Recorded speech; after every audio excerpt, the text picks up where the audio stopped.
Welcome to the Underground, the Steel City Underground, the black and gold standard for Pittsburgh Steelers coverage. Now, here's your host, Terry Fletcher. Hello, everyone, and welcome to the Steel City Underground podcast. My name is Terry Fletcher. So I decided to do a post-Thanksgiving or Thanksgiving Day WTF podcast because with the 3 games we had, boy, do we have a lot to cover. So the first game, which I actually thought was pretty funny. So when you listen to it and you hear what... To me about an announcer's jinx. Michael Badgley has not missed a kick all year, field goal or PAT. Yeah, so that is when you're listening to...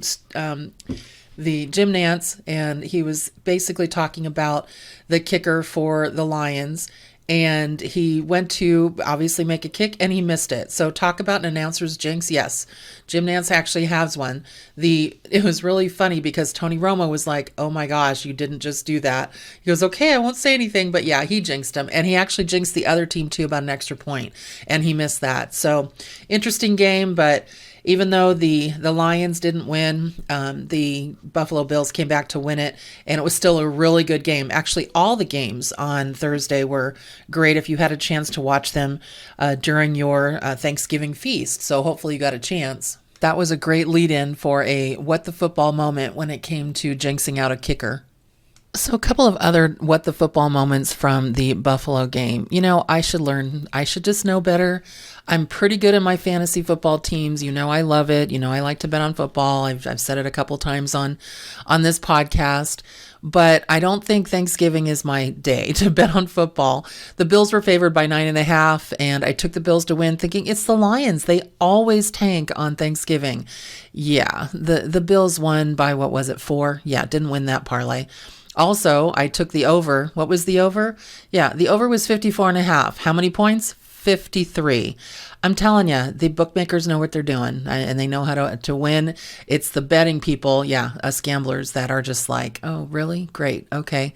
So that didn't work out for me too well, but luckily I did get a lot of points from Josh Allen, one of my quarterbacks in 2 of my leagues, and also from Kirk Cousins. Adam Thielen was a very big surprise wide receiver for the Vikings, and so was, he wasn't a surprise, but I'm glad he got some points for me, was Stephon Diggs, and wide receiver for the Buffalo Bills. And then also, just by a fluke, I happened to pick up a tight end from the Cowboys, Dalton Schultz, and he did me proud and scored me 17.10 points. So good day overall in fantasy, not a great day to bet on it.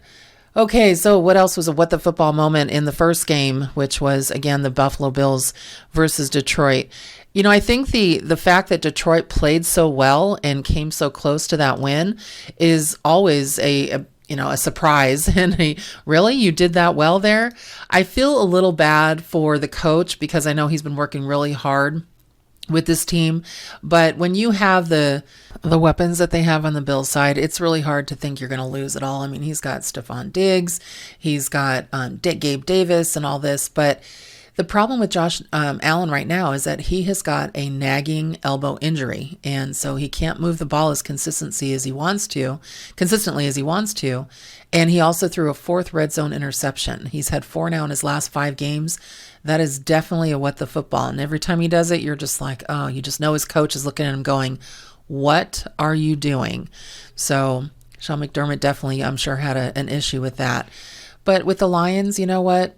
Dan Campbell's squad, they're really trying. He's got Amon-Ra St. Brown. He's got Jamal Williams, who's been a great surprise as a running back this season with 13 touchdowns. But let's face it, their quarterback is Goff. So unless you can make a change there, you're still going to have Jared Goff as your quarterback. So it'll be interesting to see how that kind of moves forward. But here's one thing that was definitely a what the football moment, and that is Von Miller. He had to leave with a serious knee injury. It was reported the day after that he does not have a torn ACL, but it's the possible ligament behind the knee that could be an issue, so the lateral. So we'll see how that all plays off and plays out, and hopefully they don't lose him for the season. Not really sure what's going to happen there. But let's take a look now when we look back at Cowboys game. So that was kind of interesting because half we watched and then we left at halftime to go to our Thanksgiving dinner, and listening to it on the radio is definitely a lot different than listening to it or watching it on TV, because the radio guys, they get so excited over punts. I mean, they go crazy, and for us, we're just like, oh my gosh, what the football. But Mike McCarthy, he is just, he really is just a mouthpiece, in my opinion, for Jones, who is the owner, and Jerry Jones just basically has coaches that does what he tells them to do. It's obvious that he doesn't really have any independence or autonomy there, and just because of some of the decisions he makes. Now, Dak Prescott threw two first half interceptions, and so that's why there was a lead 13-9 at halftime. But they came back. CeeDee Lamb made some great catches. Ezekiel Elliott finally woke up, and Tony Pollard, of course, he is just their new, ground spritzer there, in my opinion. And then of course my tight end Schultz. But I think what's really a tough thing for the Cowboys is that they're so out there on TV, and they are penalized more than almost anybody in the league. And all we kept hearing on the radio as we were driving was penalties, penalties, penalties. They had 13 for 86 yards. I mean, what the football? You have all these mental errors, and yes, you seem to overcome them and come back, and won to the Giants by a score, but you need some more weapons. Hopefully they sign Odell Beckham. It seems like that's going to be an interesting deal, because he goes and visits them this next week. Micah Parsons did his job and netted 2 sacks for the 6th time this season. But you just have some decisions, and they're coaching decisions that is obviously coming from whoever is sitting up there in that box in that nice cozy room. And that's just, I don't know. It drives me crazy. Talk about what the football. Then in our last game, okay, so yes, I got stuck actually with Kirk Cousins as my quarterback in one of my leagues. And he is definitely a fantasy point getter, but as far as a quarterback, that's great. I don't know. I mean, they got blown out by the Cowboys last week, with 40-3, I think it was. And then this week they're playing one of the top defenses in the league under Bill Belichick, which is the Patriots. And so how did they do? Well, they won, but it was back and forth. Every time I looked over, and again, we were at a friends and family gathering for Thanksgiving, it was tied. I mean, it went from 13-13 to 23-23 to 26-26. I mean, every time I looked up, it was tied. Justin Jefferson definitely did his job in what he had to do. He hauled in 11 targets for 139 yards and the game's first TD. And every time Kirk Cousins needed a big play, there he was. So that was very helpful, especially a difference from what happened last week. Mac Jones, he just, to me, he seems a little scared out there. So he got off to a hot start. He had 26 of 34 completions on a quick drive to open the game. But then he threw 2 touchdowns. He had a good passer rating, but then he struggles when he's in the red zone. He was 0 for 3 when they are, third down. They really didn't have a good run game. In the fourth quarter, they had 2 3-and-outs. And you're just like, okay, well, you can't start off good. It's how you close. And if you don't close, then you're just never going to, get into that postseason. And it's going to be really interesting. What the football moment was a Vikings kick returner, Kenny Nwangwu. He ran for a 97-yard touchdown that evened the score that day, and then it just ended up being where the Vikings just pulled it out. So, Kirk Cousins, does he throw interceptions? Yes, he does. He, 3 interceptions, or I'm sorry, 1 interception and 3 touchdowns, so good for him, but he just doesn't, there's never a game where he doesn't seem to throw one, so now it's kind of like this is what he does. But at least, at some point he's going to be out there throwing. I mean, at least he makes the effort. So I think that he's cut some slack in that direction. One of the moments in the in the Dallas game that really bothered me was, and this is definitely a what the football moment for me, is CeeDee Lamb made what was just a great one of those acrobatic catches. I know some people are still talking about it. One-handed, toe tapping, just a magical catch in the end zone. And he just independently of just, there was a defender in front of him. There was a ref right there, and it was a touchdown. Even on the replay, you could tell it was a touchdown. But you know what? NFL said didn't count. So I think somebody in New York may have money on the game, because that was just that. It was a touchdown. And what was really funny about it, of course, Des Bryant, tell me again how that's not a touchdown. But he had his foot down, he tapped his right foot, then his left foot, and he did not get out of bounds until it was absolutely a touchdown. And I can't believe they called that no touchdown. But you know what? NFL semantics, what are you going to do?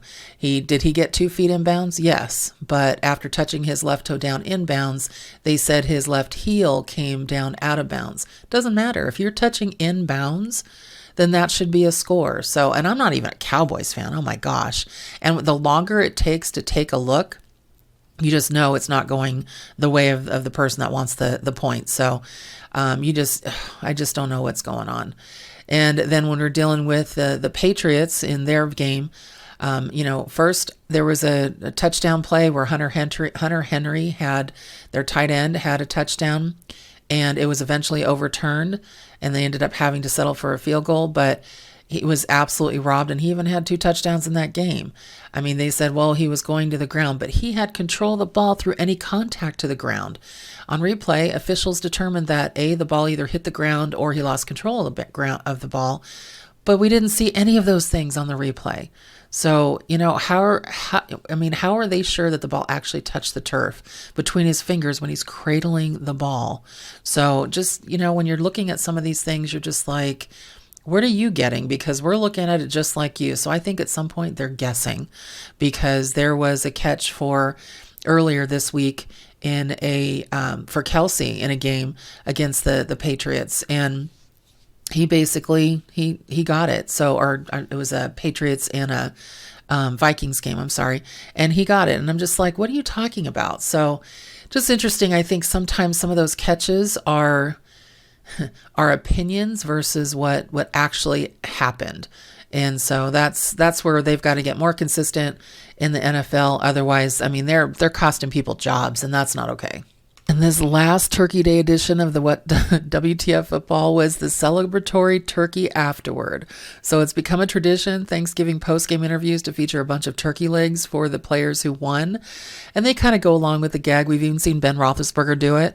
But let's be honest, it's gross, okay? Normally you try to get a bit of mashed potatoes or gravy or stuffing or even some of that dreaded cranberry sauce in every bite when you're at the dinner table, right? But no, they're just getting a leg, and it's a cold leg as well. So they just played, 60 minutes of football, which is actually 3 hours in real time. And this year, Adam Thielen had to spit it out. He said it was too dry, which was just kind of funny to me. Justin Jefferson, he declined the turkey, saying that, well, I'm wearing a grill, so I don't want to get turkey over it. And it's just Kirk Cousins, he didn't complain at all, but he's like, this is interesting. So whoever makes those turkeys, you need to do something. So maybe, dunk their face in mashed potatoes as an alternative or something for the win. I don't think they'd care about that. But just in follow-up as how I started, I think the best thing was seriously the announcer's jinx. So you heard it live. I put it in the recording today, and I don't think that Jim Nantz is ever going to live that down, because Michael Bagley's perfect record on the season just absolutely came down to an announcer's jinx. So the comic timing of that was absolutely spectacular, and it was pretty good. Oh, I do want to mention one more thing. What was going on in Detroit with the halftime performer, performing? It was terrible. That's all I'm going to say. It was terrible. Move on. They need to get better people out there if they are going to want people to stick with the show and not put it on mute like we did, especially for games that are on national holidays. Come on, put something out there that we can all sing to, we all know, and not people we have to look up on our phone and say, who is that? Anyway, that's our edition of the What the Football SCU podcast today for the Thanksgiving edition. I will definitely talk to you guys next week as we are continuing with our week 12 and can't wait for Sunday football. Everyone, make it a great rest of your holiday weekend, and we'll talk to you soon on the WTF podcast. We would like to thank you for listening and remind our listeners to follow us on social media and our website, www.steelcityunderground.com.